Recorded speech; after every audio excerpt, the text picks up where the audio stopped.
Yo, it's an emergency. It's an emergency. Yeah, emergency podcast episode, man. When Pius summoned me to be here today because of recent I did not events. summon you. Who I be? I don't get power to summon you. No.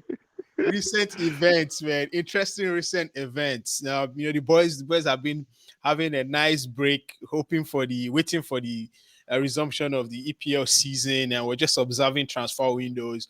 But after what happened yesterday, Prior said we must do a show today. We Yes. must do a show today. Man, scenes in Morocco.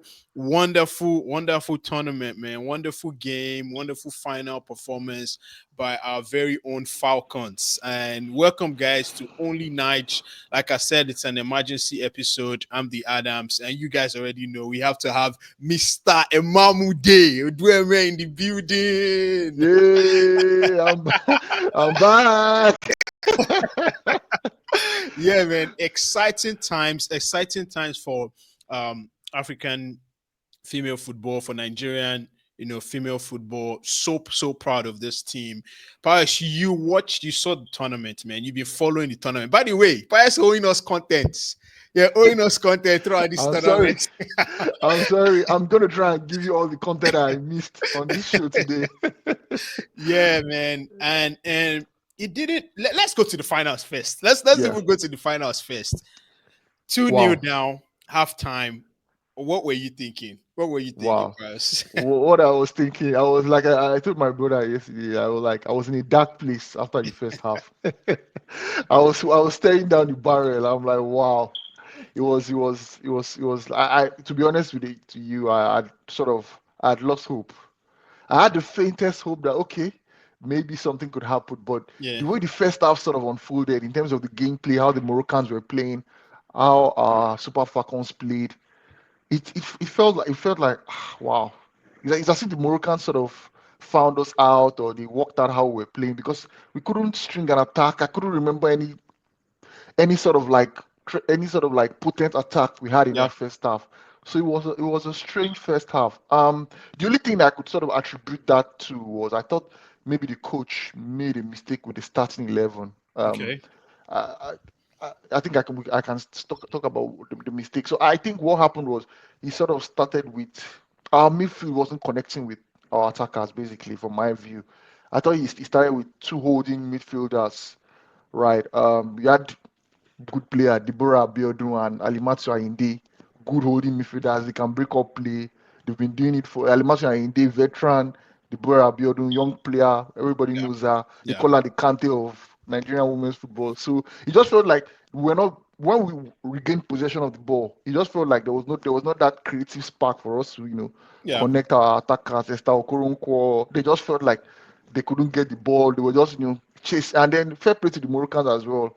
I think that's a nation that is sort of over the last few years we've seen that they are growing in terms of African female women's football as well. They played very well, took advantage of the spaces that Nigeria they made us feel uncomfortable for the first time in the tournament. Leading up to that game, the final Yeah, yesterday, yeah, Nigeria considered only one goal, and that was a penalty goal against South Africa in the semi-final. So yeah, we hadn't considered any open play goal up until that game, and they unsettled our defense for the first time in the tournament. It just felt yeah. like wow, the defenders that everybody were praising, the Aloziers, the Ashley Pumphrey, it just felt like these are What's different going players. on? Yeah, Moroccans, yeah, the Moroccans found a way, whether it was crosses, they were overloading Alozier's wing, the left back and the winger at that end. So it was like wow, we were actually struggling and they were going past them almost with ease. yeah. With that, when the first half unfolded, it was like, wow, this game was over. A lot of Nigerians were like, nah, this one is done. I saw, when you're going through comments, social media, were like, nah, Yeah, there's I no. didn't watch the game too, and I was following. I Oh, was following the scoreline, and I saw 2-0. I'm like, man, that's nah, that's the end. That's the end. And before I knew it, I saw a penalty to Nigeria on one of the yeah, page that I was following. I'm like, okay, and that's they say this thing a lot in football. Like 2 goal leads are very dangerous. You know? yes. So have I seen that before? I think I've seen that somewhere before. Yeah, because it is very dangerous because you scored two. You're thinking it's not one. Right? You score if you score one goal, you're still thinking, man, anything can happen. They can equalize, and Yeah, we're back to square one. But when you score two, you almost feel like comfortable, like you're almost, the game yeah, is almost done, and that's a very dangerous place to be in. And once you concede one, it's up from there. Anything can happen. So once they considered that penalty, I knew we had a chance. But did you feel the same way? Or let me ask you this way: what did you see in the second half that made you feel like, okay, this is possible? yeah. I think from the minutes one of the second half, I saw a different sort of like approach to the way we played, different from how we played the first half. I don't know what the coach told them. I'm sure you must have gotten into them like, you guys, you're better than this. We know we can produce more than we produced in the first half. And from the minute the second half started, I'm sure most people that watch that game will attest like, yeah, Yeah, we took over that game in the second half. Like, we're doing things differently. So in the first half, where we were just sort of lumping the ball up or just route one to the yeah, attackers, it yeah, just felt like this time we're a bit more patient. The ball was on the ground. We're moving it between the midfield, the defense, the midfield, and the attack. Everything is where we now started to build up. You start building up attacks, yeah, chances, and then you start knowing that you start to threaten the Moroccan defense to say, okay, okay, you're not the only ones in this final. We are here yeah, to also compete yeah, and we're here to win. yeah, And then, that's when, and as I saying this, I think I'm gonna come to her as well. Fola Shade Jamilusi, good young player. Like, wow, like that's another thing, man. We keep on producing these talented young players. Like, that's another girl. I'm like, wow, good player. Like, that was when I started seeing her. She started causing sort of trouble for the Moroccan defense because she's fast yeah, and she was quick to the ball. And then the one of our sort of plays led to that penalty where she didn't give up the ball. It felt like the ball had even gone out because the referee had given a goal kick. yeah. But because she played the ball and then the Moroccan defender sort of used the hand to block it, that was when VAR sort of like, okay, that ball hasn't gone out. And if that Hasn't ball gone out hadn't gone any. out, Yeah, it's a penalty. So yeah, from there, I think once that first goal went in, the belief just came back. And you could feel like another thing that maybe would have played to our advantage was Morocco in their semi-final. Ghana took them to extra time and penalties. So maybe fatigue and the way they played with the intensity they also played in the first first half, half. yeah, Yeah, it felt like the this thing was beginning to tell on yeah, them. And then the momentum now, and then another thing the coach now did, I think the coach now said, okay, maybe it was a plan all along. He then changed it, removed the Bura Abiodun and brought in Jennifer Echegini, who is more attack minded and who is also a good player as well. Like, wow, a good player as well, good yeah, player. Brought in Echegini and brought in Rinsola Babajide as well, who is yeah. making our tournament debut in the WAFCON. So those changes as well. From then on in, It was the up. equality, it was all like, yeah, it was just a It was up. yeah. And once I saw that, I was all like, yeah, we're coming back into this game. It and, was and, just and, written. and, and one performance that everybody has been talking about, like a lot of people, I've seen a lot of people say that's probably one of the best performances they've seen in a final.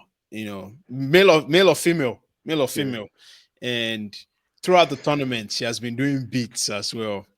Yeah, Wow. how crucial was Esther Konko's impact Impact. on that final? Wow. Like you just sort of laid it out there for me as well. Final, she was the woman of the match. She was the player of the match. Brilliant player, elegant player, left foot. She's a good ball carrier, intelligent player as well. Wow, she can deliver. Her set pieces are like, I don't know, who can you say is the best set piece deliverer you have? In football, go to rival that person, man. She's going to rival the quality of her deliveries, pinpoints. If I think another thing is that maybe I would say this tournament as well. I think Nigeria, this particular coach and the team sort of worked on. So I don't know if there's a set piece coach. It just felt like from the quarterfinal game against Zambia, where we used set piece to sort of annihilate them. That became sort of like a thing that we used to sort of things were. Anytime we had a set piece, you could feel that the Moroccans were edgy. They were like, when you're like, are you marking this person? Like, and the quality of our deliveries, Esther Okoronkwo, wow. But outside of that, brilliant player, ball carrier. As in, I've always known she. So she, I think where I sort of noticed that was from the preparatory games to the last World Cup, Yeah, 2023 or so, around that time. I was like, when I first saw, her, like, this is a good player. But because I'm guessing she was just coming in newly, yeah, she wasn't being trusted, to start games. She wasn't even being used. She was just like on a used sub. But the few times I saw her, I'm like, this is a good player here. This is someone that, yeah, she has that, yeah, ability to influence the game, to impact the game. And in this tournament, she was like, she just came on her own.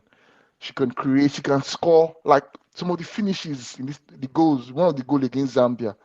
Wow. That if that a goal, that's one of the a goal like if a striker will be a Premier League striker will be like, wow, what a goal. Like bringing down on your chest and placing it in the corner.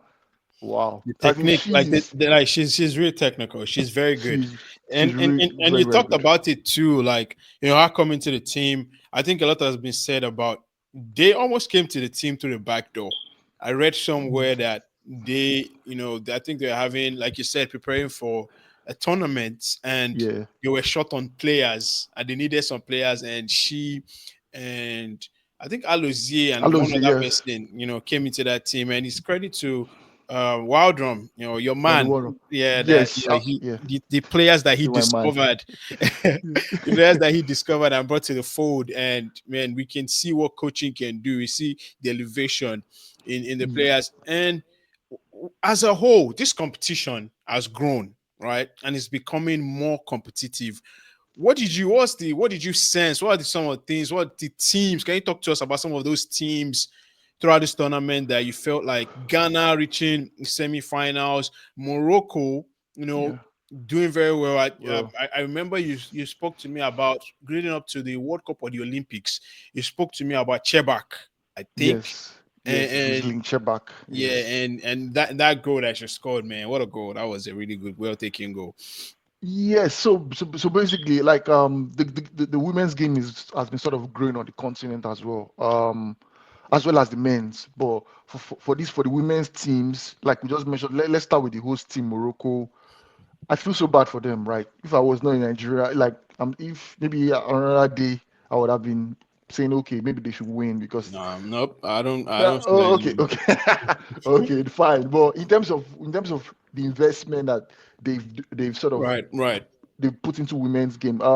Leading up to the tournament, I was watching a sort of like a show where a Moroccan journalist was talking about how the government of the day are sort of invested in women's sport as well in their country. There's a women's league right now in Morocco, which is sort of broadcasted on their national TVs.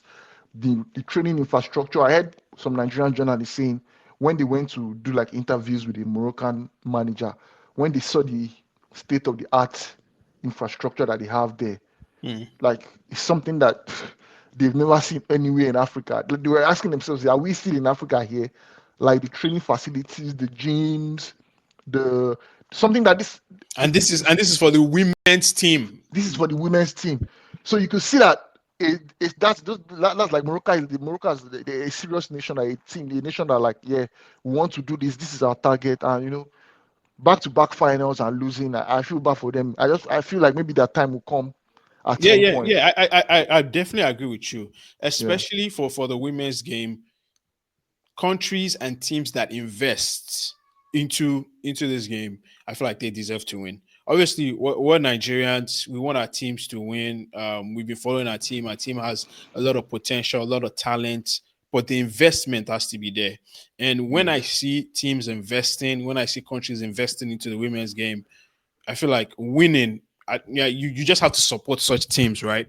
And because they deserve to be paid well, right? They deserve Yes. to play in the best conditions. They deserve, to have the best people around them. Like we talk about coaching, and I'll come back to that. But something that is a bit controversial is like Nigeria's preparation for the tournament, and even during the tournament, we had news of kits, training kits missing, not having the right equipment to train, not just being in the right frame of mind, bonuses being owed, and this team is still able to provide and win. Now, Yeah. my fear is that this has become a norm, is Yeah. accepted. And even with the win, like even if they they get to the final and they don't win, or they crash out in the semifinals, you need to do what is proper, right? You need proper Yeah. preparation for every tournament. We can't, like, I just fear that we do all of these things and it seems like we're getting away with it, right? Yeah. We're I, still winning. And that's my fear. That's my fears, because at the end of the day, we still won. Right? yeah. Not ideal. Preparation wasn't ideal. Leading up to the tournament, no friendlies. Yeah. Before the squad was put together was a long time. The coaching, everything, a lot of question marks. By the end of the day, we win, and That, and that's my fear. as in everything you like is so spot on. Like stories we've heard, like since when we how old are we? Like what's my age now? Like how many Yeah, years since I've been young watching Nigeria's women team, the stories around preparations for tournaments, be it WAFCON, be it Olympics, be it World Cup, is the same thing. The administrators in our country, you know, don't seem to sort of give the women's team priority, even though the women's team are sort of giving us more glory. the more successful teams. Yeah, Exactly. absolutely more Than the, successful than than the, the male. than the men's team, private institution as well, like corporate bodies, this what they're supposed to like is when the team has won, you now see them scrambling to sort of identify with the team. Where were you when these ladies were asking for help, preparation? And it just shows, like I said on I said Nigerian women are like they are the best. Like the sort of circumstances that they will go through, and then they still like I say, football defies logic sometimes, because if you are looking at all the circumstances leading up to the tournament, you'll be like, nah, there's no way Nigeria can go into this tournament with the right frame of mind, with the right having the sort of preparation that they Yeah, had, and saying you beat your chest to say they are going to win. Because you're looking at, like we said, the women's game the African continent is growing. You are seeing Morocco with their infrastructure development. yeah, South Africa have their issues as well, but they are still sort of, we can still say that sort of they have better sort of preparation than Nigeria. yeah, Ghana as well, household name, or they also want to come back and sort of make their mark. So leading up to the tournament, it wasn't looking good. Nigeria, up until maybe 2 3 weeks of the tournament, that was when they came together and played maybe one or two yeah, yeah. I pre-tournament remember I played again friendlies. against Ghana. Meanwhile, Yeah, the opponents have some other opponents have been in camp 1 month, 2 months, gone to other places, prepared very well for the tournament, and then you see these ladies come in. Maybe they are even they might, I'm not sure, but it's possible they have been old from maybe past games they've not collected, but they just come in that patriotic zeal. They just come in and say, you know what, we're here for our country, for our fellow citizens. We're going to do this. We're going to put our bodies on the line, yeah, and then we're going to discuss about our payment later. And those girls focused throughout the tournament. If you listen to interviews from journalists that are there, they were asking them, have you heard about maybe the NFF and even the president of the country saying, "I've released their monies to be paid." They're like, that is what they're not even listening to that for now. Let them stay in the tournament, do what they want to do. Mission X, they came there for a mission. They came there to win, and we're going to win that. And then after that, we can now start discussing our monies and our payments yeah, going forward. And you could tell that they were focused. They were not, they just wanted to do the business. Those yeah, ladies are, if you're talking about patriotic citizens, those ladies are, they embody it, man. As in, and I just feel like the government should please give them what they deserve. Give them what they deserve. You promised them this. They did, and one thing that CAF has done as well, which is commendable, they've doubled the prize money for this tournament. So the last winner of the last WAFCON, five hundred yeah, thousand dollars. This winner, $1 million. So I yeah, want to hear that these monies have gone to the right people, the ladies, the yeah, coaches, the coaching staff. Please and please, as in, I don't know. I just maybe we can use this medium to sort of appeal to our administrators to do the right thing. And yeah, just taking it a bit step further. 10 times champions. What yeah, can we man. say? 10 times ten is times insane. champion. Like That's Decima. crazy. Did That's I hear you crazy. say? Did I hear that the most used word in the dressing room during the halftime break was remontada? I'm sorry. I'm sure Madrid can come and learn from the Super Falcons. They can learn a thing Like or two. yes, Yeah, So as in, 10 times these ladies have dominated In Africa. 10 times, man, incredible achievement. Incredible. Like, In fact, it's even 12 times. Why is 10 times? Because in 1998, that was when CAF rebranded it to WAFCON. It okay, was it was formerly called the African Women's Championships. I think it started in maybe 91 or 93 or so, and okay. Nigeria had already won two Wow. AWCs. Wow, I didn't even know So that. some people say it's 12, but we just say okay, for the sake of rebranding of the tournament's name, we'll say Hey, man. 10. 10, 12, that is still incredible. I don't know, Incredible. man. Like some of the pioneers of the Oh my women's game goodness. in Nigeria that Oh brought my us to goodness. where we are, Oh my goodness. I just man. as in man, I just said there's no how I will sort of do this show without mentioning their names. Like those were the names that legends when we're growing up, When you hear those names in Tish, like those tournaments, when you hear those names there, you're like, wow, winning, we've won. If we've won, even the sort of the commentators for the final game yesterday, I think both of them were South African. One of them was a former South African player. She was just like there was no she was not able to win a WAFCON tournament. And guess what? It was because of those Nigerian teams. She was just calling out the names of Perpetua and Kocha. Incredible, For incredible, me, man. that's the greatest Yeah, Nigerian. that's the debate, man. Oh, Perpetua or Oshola. Have I you seen know. that? For Nkwacha me, or Oshola? I was looking. I was looking at something today. I was looking at the stats today. Like Perpetua and Kocha, highest goal scorer, like maybe four WAFCONs. 11, one of the WAFCONs, 11 goals. Another one, 9 goals. Another one, 7 goals. The player that they are, Asisa Oshola, who people are saying, okay, she's going to rival her. I'm thinking Asisa Oshola has not broken 5 goals at the WAFCON tournament. But we have to But also then put in the again, context that yeah, the you can amount argue people that the talking, standard, yeah, the standard then and now. if easy, make Asisa go run out for that time.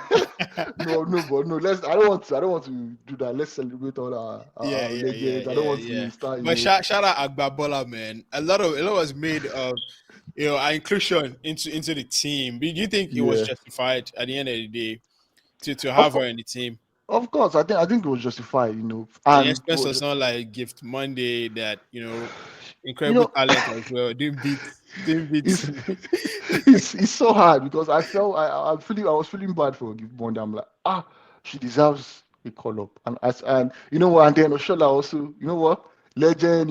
We know she's not Hey going to be man, starting games. you said this is what they call it. Is it farewell? What do you call that thing in basketball again? I forgot it. This is a farewell tournament. I mean, she hasn't come out publicly to say this is our last tournament, but it does seem like It could be, even though I don't know. I saw a post match where she was saying, no, not yet. She hasn't called it yet, but who know? Who we don't know. Maybe anytime from now she might announce it. But as of right now as we speak, she hasn't said anything yet. So we still assume that she's still going to be part of the team. So yeah, Asisa Doshola, I think she had a goal in this tournament. yeah, The yeah, first goal that Nigeria scored, the first game against Tunisia. So she's showing that she still has it, even though the rest of the tournament she didn't start. I think there were some 1 or 2 games where she wasn't happy, but I think later on she's sort of, I think she's going to understand that yeah, yeah, her role in the team now is now going to be more of yeah, like a senior pro telling the younger ones what to do, and then coming in with like how she did what she did yesterday, maybe 10 minutes to the end of the game, a cameo up front, just come and do what you know how to do best. So yeah, I think that role, she should be fine with that role, and I think she will be fine with that role. yeah, She's a consummate professional, so I think yeah. she'll be Hey fine man, with. big shout out to Aziza Ashara, man. Big Big shout out. influence on this generation. A lot of girls, a lot of women look at her and think that they can do it abroad.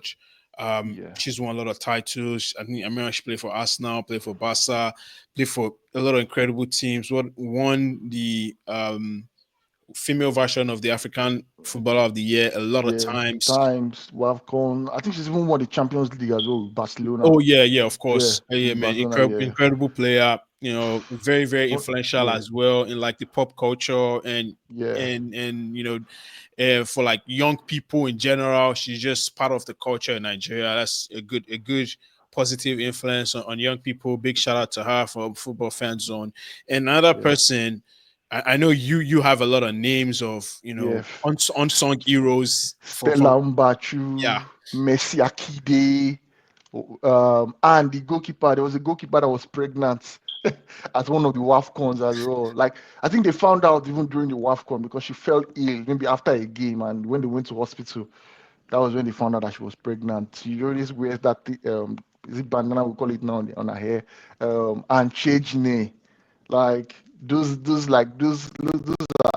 sort of legends taking us to like our first ever World Cup in yeah, America. yeah, Like yeah, and they ran like they really like when they went there, they didn't just go there, like they give those teams a good run for their money. I think they were only knocked out by Brazil in sort of like when Golden Goal was still in place then. So yeah, those are legends of the game. Like they sort of set the Mission X that we're all celebrating yeah, now. yeah, yeah. The foundation was built by them. Shout out them, man. AFCON Shout out after to AFCON Petra. after AFCON after AFCON. Yeah, Even the times that we didn't win the AFCON, we know the controversies around some teams. Equatorial Guinea, is that a man? Is that a woman? Well, yeah. Let's not. We don't that want to get into all of that, that yes, But yes. So I'm not going to get into that. Mission So X, Mission Mission X, X, and Mission X. somebody said Mission X. I beg me end for Morocco. No go carry this one. Go no go do I this beg, for I some beg, game. I beg. No, no, no. We be Western fans now. How much? Yeah. Yes. So yes, I just want to quickly touch on right now. So we've won this tournament. Was he going to celebrate? I heard there's a parade in Abuja tomorrow for fans to go cheer on the team, to go thank them for all the efforts before they see the president. Kudos to them. All that should be done. All their money should be paid. In terms of the future, right? It's the way CAF has been doing things. Maybe not their fault. The next AFCON, if you believe it or not, is in March next year. Mm. It's crazy. And then before there's qualifiers starting, I think in October or so, October and November this year. And that are the next AFCON is qualifiers for the World Cup. So the four semi-final. Once you get to the semi-final, Yeah, in the World that Cup. is like your World Cup ticket. So that's another important AFCON coming up in next to no time. So I think that you know there's not so much time to celebrate, but what we'll celebrate not the same. But I Yeah, think the NFF, the administrators should start ironing things out. We don't want to be hearing all those recurring issues. Start planning. You already know the yeah, timeline. yeah. Start planning. What do the ladies need? What sort Get of them friendly games. yeah Keep them friendly in games? shape. What you know? Sort the kit, man. Sort that kit Yeah. nonsense. That's just ridiculous. It's like sort of those very little things that shouldn't be distractions so that the team can focus on more Yeah, important, the coach can be focusing on, okay, who do I want to invite, tactics and, all those sort of things. And then hopefully we'll qualify for, we've always qualified for the Women's World Cup. We've never failed to qualify. So I'm expecting that even if we don't, yeah. of course we'll That's the win. Even if minimum. we don't, yeah, even if we don't win the next World AFCON, at least we qualify for the World Cup. And then and something I just wanted to say before I yield back to you is that I was listening to one of the veteran journalists, Colin Udo, where he was sort of speaking and saying that like Nigeria on the African continent, even and to a degree in the world, has been one of the pioneers of women's football. Yeah, We're one of the first nations to have like a women's football league where we're able to produce the likes of those names we mentioned, Stella Mbachu, Petra Nkwacha, Messi Akide, even them Asisa Toshola, Rashida Ajibade, yeah, even the names we're calling now, Folashade, Jam Lucy, like those are names that have come up from the league. So like Nigeria has been a household name in women's football, and it feels like our World Cup performances has been disappointing. It just feels like, and he sort of mentioned that. So they asked him what did you think has been the issue? Why have we not been able to sort of do well in mm. World Cups? Like when they say do well, like we've gotten to the Semi final. quarterfinal. Yeah, exactly. So it was like he just feels like our administrators have not been ambitious enough. They're just sort of okay with okay, we win the WAFCON or we qualify for the World Cup, and that's it. As far as we have qualified, we're okay. Oh, What good. are you doing to say, okay, no, we have been a household name in women's football. we've not missed the World Cup. Why can't you now start saying, okay, we want to go to the semi? You want to This get thing to is not, semifinals. You won't even yeah, want to win it. Like we it's want not to win it. impossible. Like, Like it's want not to win it impossible. in like 5 years time, 10 years time, Yes, and then it is. have a plan towards that. Yes, we have to start moving past the essence of like, oh, if like for an African team, winning a World Cup is impossible. It's not. It's not impossible. I'm always going to reference Spain, the Spanish national team. Before the last World Cup, they've never won it before.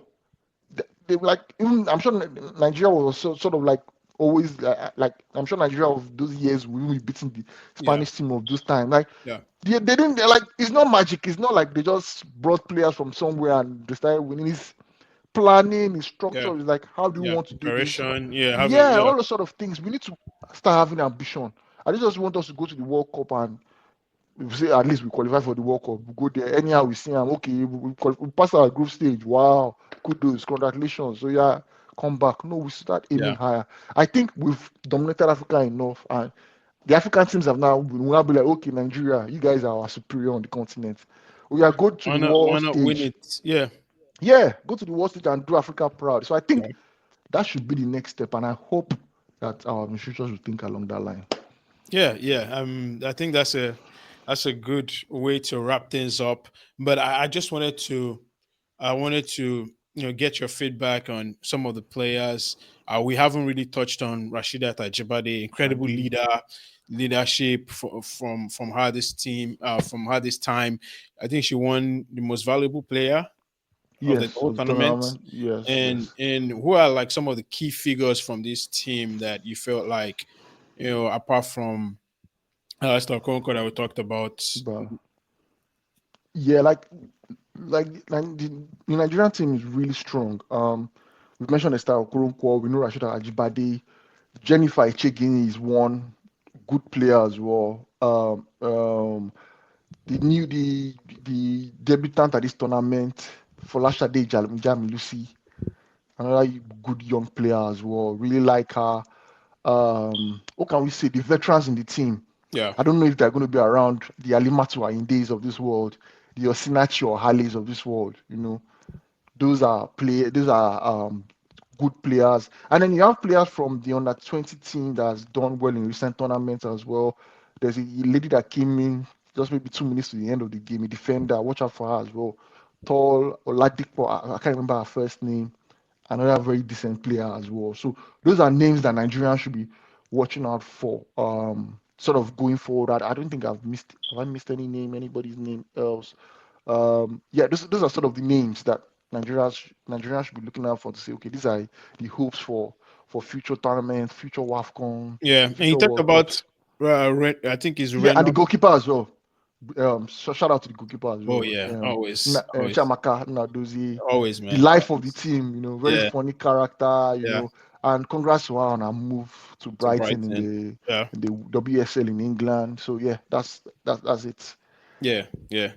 And yeah, man, I think closing remark for me is just big shout out to all those that are involved, the sponsors, the Yeah, journalists. I saw a lot of journalists that yeah. Fair play to them. made their way down to Morocco, and if not because of the sponsors that are able to get them down there, that would be impossible. And we Simple. talk about sponsorship in the women's game. We need to grow the game.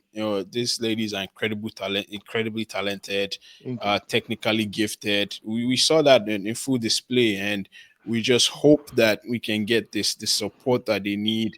I was very happy to see the amount of people that tuned in to support the ladies yesterday, and then along with that continue. And the lionesses too. They did that. They did their thing. They did that. We don't do we Only don't do that night. here. We Only don't do night. that Only here. night. We don't do that. You want to use style with sneaking the line.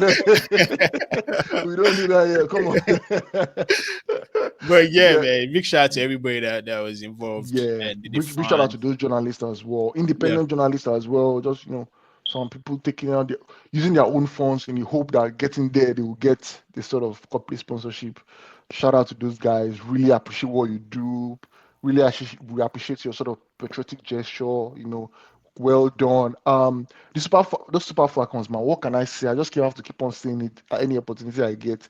Super women, superheroes. As in, those ladies really, really, for all the efforts that people invested in supporting them, they sort Yeah, of repaid it. I was in an interview with a Nigerian living in Morocco. Sort of talking about the struggles he had to get a ticket to watch that final.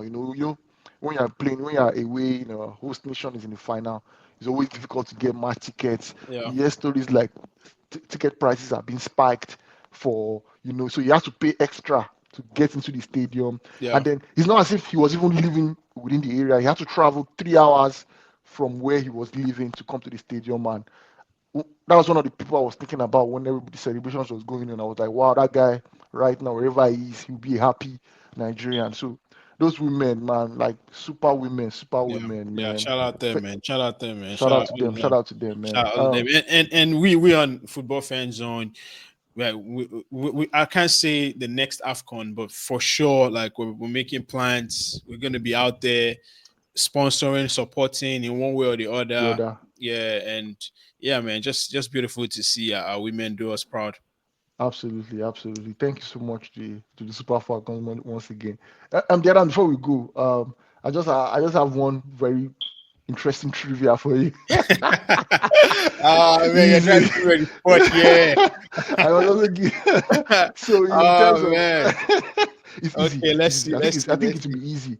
I think it let's will be see, easy if you be following our. Okay, it will be easy. let's see, man. You Let's might see. not get everything, He's trying to but expose me. Is that no, no. Come on, I'm not exposing you. You know my chairman. I'm going to expose my chairman. So okay, so right, so from the WAFCON, since the WAFCON was sort of rebranded in '98, yeah. there's been like four Nigerians have won the MVPs. Mm. Can you name those four Nigerian women players who have won MVPs from all the Okay. AFCONs to date? Oh man. I know Perpetua Uncle Child at 1-1 for sure. Yes, yes, I think obviously Rashida Tachibadi won one yesterday. Does that count? yes, yes. It does. Okay. I want to say did did Azizat Oshola win? Yes, She won. yes. Man. Okay. The I think last name. this The last one last is the one that I might Yeah, have to the last help you. name. I'm not sure, man. I don't think I think I run out of steam. Yeah, I don't think I knew Well the done, last well name. done, well done, well done. Yes. So you got it right. Rashida Ajibade 2025, Perpetua Nkocha 2004, Asita Toshola 2014, and Stella Mbachu Oh yeah. 2010. Yeah, yeah, yeah. 2010. So those are the four Nigerians that won the MVPs from past WAFCON. Yeah. Right. Cool. Yeah, it was brilliant. Like I said, I'm still buzzing. I'm still buzzing. I'm going to be buzzing for a while. For the whole week. I was telling my bro, I was telling my bro, I'm sure you've experienced it as well. Winning is a very sweet feeling. It is, it is, it You is. always, once you tasted it, you always want to win. It is, man. It is. It's That's why I feel addictive. bad for those Arsenal fans. Arsenal don't cholesterol. So it's an addictive feeling. Once you win, you always want to win the next one. You want to taste victory again. So yeah, long may it continue, but you can't win all the time. So you always Yeah. have to enjoy Yeah. the one that you win. So right now I'm going to be enjoying this one Yeah, for yeah, for a yeah. while, Yeah, for sure. for sure. And then yeah, well done to the Sport Falcons. Yeah, 10 man. times winners of the Incredible Women's achievement. African Cup of Nations. Incredible. Incredible, man. Incredible Hey, man, feat. Pizu, it was nice hanging out with you. Thank you for making this happen, and for all your efforts. I feel like you crowned all your efforts for following the tournament and showing your support as the number one, the number one Super Falcons fan on the team on Football Fan Zone. Big shout out to yourself. And guys, thank you for joining us today. Don't forget to like, subscribe, and follow on all the social media platforms. And I still remain the Adams, Pius, and Mahmoud. Mude. Do it, man. Still always repping Ninja. Stay tuned in Mission on X. Accomplished. mission accomplished, man. Hey, Yeah. man. We'll see you guys soon. Don't forget to do all the usual, and peace. Peace, man. See you guys.